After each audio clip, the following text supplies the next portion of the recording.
자, 이번 시간에는 5강 부동산 활동에 대한 키 핵심 강의입니다.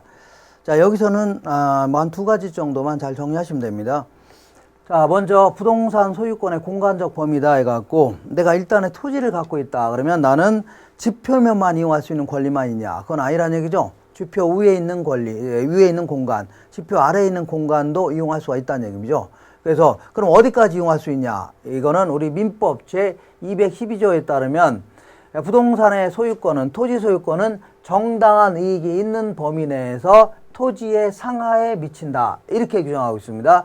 그러면 그 정당한 이익이 있는 범위가 지상 몇 미터냐, 지하 몇 미터냐 딱딱 정해져 있냐? 그건 아닙니다. 정당한 이익이 있는 범위라는 추상적인 범위만 주어져 있을 뿐입니다. 그러면 다툼이 있는 경우는 어떻게 하냐? 다툼이 있는 경우는 판결에 의존할 수밖에 없다는 얘기입니다. 사람이 어차피 판단할 수밖에 없는 거예요. 그 지역의 지역 지구제라든가 뭐 기타 여러 가지 관행, 관습, 가치관 이런 거 감안해 가면서 결정할 수밖에 없다.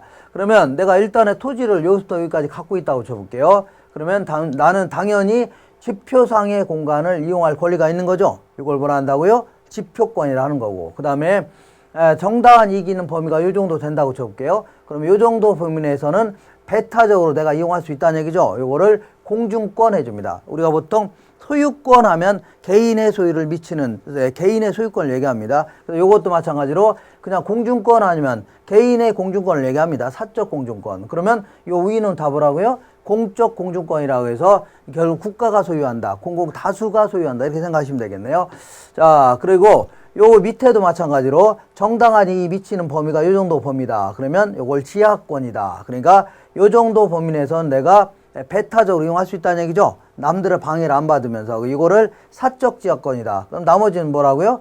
공적 지하권의 형태가 되는 겁니다. 그러면 구체적으로 지표권을 구성하는 권리는 어떤 것들이 있나 보겠습니다. 먼저 내가 이 땅을 갖고 있다. 그러면 건물을 지을 수 있는 권리가 있는 거죠. 건축할 수 있는 권리가 있고 농작물을 경작할 수 있는 거죠. 그리고 주변에 뭐 자생 저수지라든가 아니면 하천이 막 있으면 물을 이용할 수 있는 권리도 있는 겁니다. 이렇게 이 정도의 권리를 지표권을 구성하는 권리다. 그 다음에 지하권을 구성하는 권리는 뭐가 있을래나요? 당연히 이 범위까지는 지하시설을 할 수 있는 거죠. 당연히 뭘 한다고요? 예, 그 층수를 내려갈 수 있다는 얘기입니다. 그리고 또한 자갈, 암석 이것도 전부 다 개인의 소유를 인정합니다. 그리고 또한 지하수, 땅속에 물이 있다. 이것도 전부 다 누구 소유라고요? 개인의 소유를 인정합니다. 다만 주의할 거는 요거를 주의하시라 얘기입니다. 단 미채굴된 광물 있죠. 그러니까 그 채굴이 안 된 광물 같은 경우는 이거는 금이라든가 은, 텅스텐, 다이아몬드, 석탄, 석유 이런 것들은 국가 소유로 하고 있습니다. 국가 소유가 뭐라고요? 국유라는 얘기죠. 그러니까 이거는 광물을 채굴할 수 있는 권리를 원래 국가가 갖고 있는 겁니다. 그러니까 내가 만약 이걸 그 광물을 채굴하려면 국가로부터 광업권을 구입해야 됩니다. 그래서 이거는 국가 소유라는 거 기억하시고, 그 다음에 공적 공중권, 이거는 사적 공중권이죠. 사적 공중권 내에는 뭘요? 건물을 지을 수 있다는 얘기예요. 위까지 층수를 높일 수 있다는 얘기고, 그러면 내가 만약에 정당한 이익이 있는 범위까지 건물을 지었다. 그럴 경우는 옆에 있는 방송국의 전파를 방해했다고 해서 내가 물어낼 필요는 없다는 얘기죠. 그리고 또한 항공기의 통행은 방해했다고 해서 내가 물어낼 필요는 없다는 얘기죠. 그러면 전파의 발착이라든가 항공기의 통행은 어디서 이루어져야 된다고요? 공적 공중권 내에서 이루어져야 된다. 공적 공중권을 구성하는 권리다. 이렇게 식으로 정의하시면 됩니다.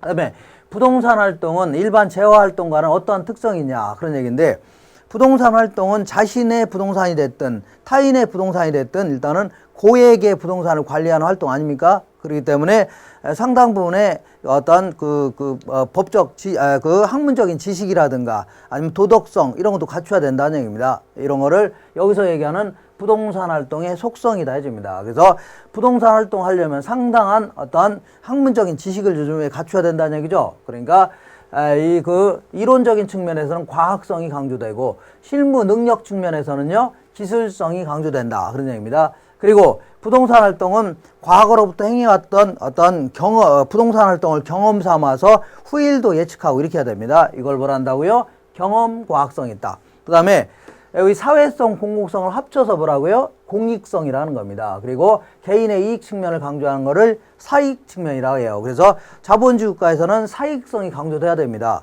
근데 내가 한 활동이 타인에게 방해를 주면 대화한대요? 안 된다는 얘기죠. 그래서 때로는 공공 다수의 이익을 위해서도 쓰여질 필요가 있다는 얘기입니다. 그러니까 이 공익을 해치지 않는 범위 내에서 사이익이 강조돼야 되죠. 그러니까 주택 한복판에서 내 땅이라고 연탄공장 차리면 안 된다는 얘기입니다. 그러니까 남들한테 피해를 주면 안 되죠. 그 정도에서 공익과 사익은 조화롭게 돼야 된다. 그리고 이 전문적인 높은 수준의 전문성도 요구됩니다. 그래서 그 다음에 또한 도덕성도 요구되죠. 그래서 윤리성도 요구되고, 그 다음에 부동산 활동은 주로 이제 추상적 시장이 댐이 상당히 강합니다.